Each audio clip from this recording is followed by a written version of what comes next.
In this QuickBooks tutorial, we're going to review how to send over a customer and their transactions for the loan to your QuickBooks file. This company in QuickBooks is a brand new file, and so under the Customer Center it's empty with no accounts. I've configured inside of the AutoPal account, this demo account that we're using for purposes of training, I've configured a loan account for Donald Duck. Loan number 902207. On this particular loan account, I've made it a few months past due so we can post transactions and see the amortization breakdown. If we go to the initial setup, we can see the configuration of how this loan was set up. It was set up with a $12,350 loan amount, a discount of $1,000. This loan also has a 19.99 interest rate, a term of 36, and a contract date of 9/13/2017, a first payment of 10/13/2017. Looks like there's a 10-day grace period on a frequency of monthly. With all of that information, it's also important to note that the interest application that's been selected is between transactions. Review our other help material for a further definition of between transactions, but essentially from an accounting perspective, this matches a cash accounting with the invoice for interest to be created at the time the transaction is posted to the account. If I go into this account and look at the QuickBooks tab of this particular loan, once again, if your user does not have access to see this QuickBooks tab, you need to contact your administrative user to make sure your user has permissions to this resource. We can go ahead and select Sync with QuickBooks. This action will send over some items to the QuickBooks Web Connector queue, and it will load that. If we go look at the tools, QuickBooks Live, we will see inside of the queue management a list of transactions that are pending to run to the queue. If we put QuickBooks in the background, the next time the Web Connector runs, we have the Customer Center in the background. It will do those list of actions, which include the creation of the customer, the posting of the funding transaction, the creation of an invoice for any underwriting fee if appropriate, as well as any other transactions that are presently set on the loan at the time of syncing. So we can pull up this particular account and toggle between the two and see. If I go back to that particular loan, inside of AutoPal, we can see on the QuickBooks tab, we can see in a green box at the top right that the balances are matching. $12,400.44. Well, how does that come about? It comes about due to a funding check of $12,350, and if we go into our QuickBooks, we can open up the general journal of the funding transaction here that shows the auto notes receivable, which is an asset or an accounts receivable configured account in QuickBooks, increasing by the $12,350. The source of funding that comes from a clearing account bank. This is a bank clearing account that we established with the Chart of Accounts configuration. It is not intended to be your operating bank account, but only a clearing account, meaning if you are fully funded and updated on reconciling your bank accounts, the balance of the bank or the clearing bank should be zero. The cash that was used to acquire this loan was $11,350. That's due to the configuration of the loan having a deferred discount of $1,000. A deferred discount is essentially a contra asset account. Because QuickBooks does not support a contra asset account inside of their chart of account configurations, this is mapped as a other current liability.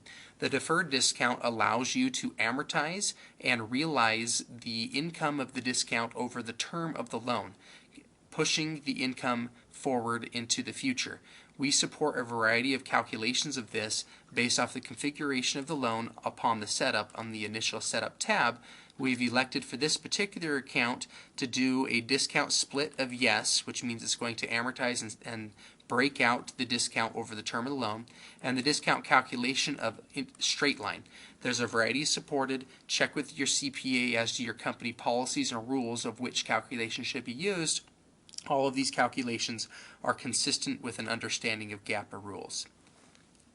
If we go to the transactions on a loan, we can see the forecast of the amortization breakdown, including a component of discount each period. The reason it's not equal here is the account is past due by a few payments, and so the forecasted payment is going only towards interest. If they pay the $458.58 on the due date of December 13th, then it'll only apply towards interest. As this account catches up, the amortization will update through a live amort schedule. So this gives you a breakdown of what the anticipated interest, principal, and discount will be on that account due to the configuration of that loan.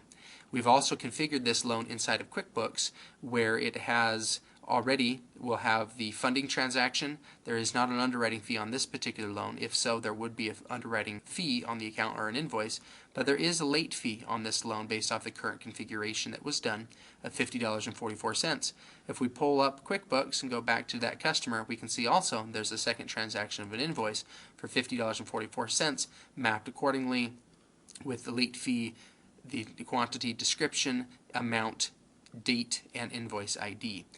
We can also tell from QuickBooks alone that that fee is in QuickBooks because you have both the fee button and the delete button. The delete button means that that transaction is present. We have a TNX ID that represents that transaction in the QuickBooks. Also, if you go to the Charges tab and expand these charges, you'll be able to see a green check mark with the TNX ID showing what that is inside of the QuickBooks. Next, we're going to post a payment to this loan. That payment is going to amortize and go towards fees, interest, principal, discount, and so forth. And let's go ahead and post a $1,500 payment to that account of cash. Simply by posting the transaction, we should get an update. This will update things on the loan, such as the amount past due and all of those kinds of things. If we go look at the Transactions tab for this loan, we'll see a blue line, how that payment broke down accordingly. If we go look at the QuickBooks tab, we'll see there's a difference. Why is there a difference? Well, the web connector has not yet ran. We've already updated our AutoPal balance of the anticipated balance.